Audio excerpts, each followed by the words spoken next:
Hello, my name is Debbie Anderson, and I'm here today to help you on your healing path from narcissistic abuse with education, science, and spirituality. Today I'd like to talk with you about 4 critical characteristics of an abusive argument.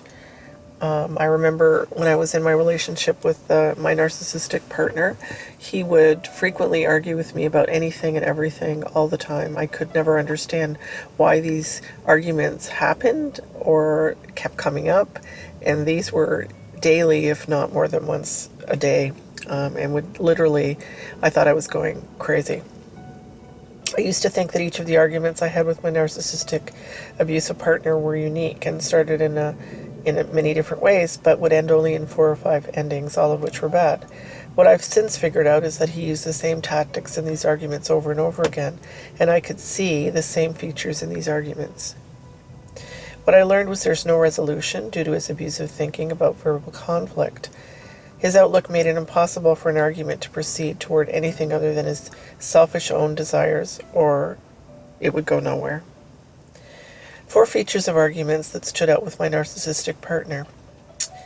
Number 1 is I was always wrong. He believed emphatically that he was always right and I was wrong. And it was futile to even argue and point this out with him because his belief that he knew everything was actually an authority on most things and had more knowledge about so much more than I did was what he did. He could argue any point with deep conviction and emotion without raising his voice, and with a voice like a razor's edge. He could say the most malicious things and then ask, "Why are you so upset?" Usually with a sneer, and I would feel as though I'd lost my mind. It was impossible to have any conversation with him, and eventually I learned it was smarter not to try. But then he would argue with me about not talking to him or say that I was ignoring him, and that would start another argument. Even if I could actually prove I was right in one of our conversations, he would try his best to contradict me or even make something up or lie and go completely off topic. And if that didn't work, any of those, he would adopt any of my ideas, claiming that they were his to begin with. Number 2 is he only wanted to win. My narcissistic partner had no desire to be open to my different ideas or desires or understand my opinions. He had no interest and could care less about finding a mutual and beneficial solution to the issue that we were discussing. Under the layer of needing to win at all costs, there is often another deeper level where he had an attitude that the whole relationship is a war. He being the dominator and me being the submitter. He being the winner and me being the loser. He was incapable of seeing things differently. Number 3 is he had many control tactics to pick from to use in our conflicts. I'll go over these with you.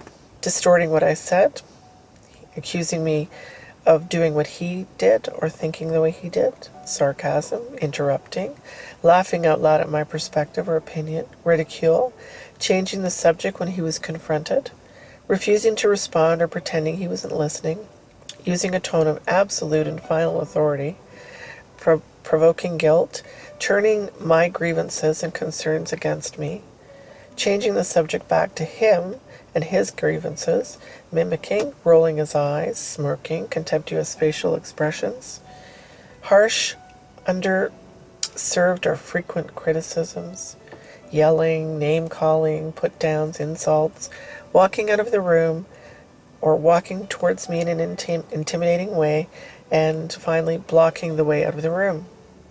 He would use many of these tactics over and over again in our conversations or arguments that were very frequent, and his goal was to discredit my perspective, especially whatever I was upset about, and turn whatever it was back on me. He would tell me things like, "You're just too sensitive," or "You take things the wrong way," or "This was good," "I was just joking," or "That's not what I said," and finally, "You hate being wrong." These tactics were all strategically done so as to avoid having to think seriously about what was going on with me or my concerns, as he might be obligated to change his attitude or behavior. And the goal of my narcissistic partner, in any of the heated arguments was to get me to stop thinking for myself and to make me be quiet. Most of the tactics were to silence and discredit me. Number 3 is he wants his way, and he will get it one way or another. The bottom line with my narcissistic or abusive partner in any argument is that they want what they want always, and he feels he has the right to it. Actually, that's number 4.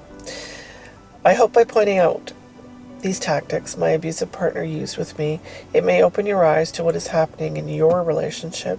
If you're reading this, chances are you're questioning the relationship that you're in, but more your partner. No, you're not alone. I've been in an abusive relationship with a malignant narcissist. I finally did figure out that he was abusive. I left him, and I'm healed from this abuse.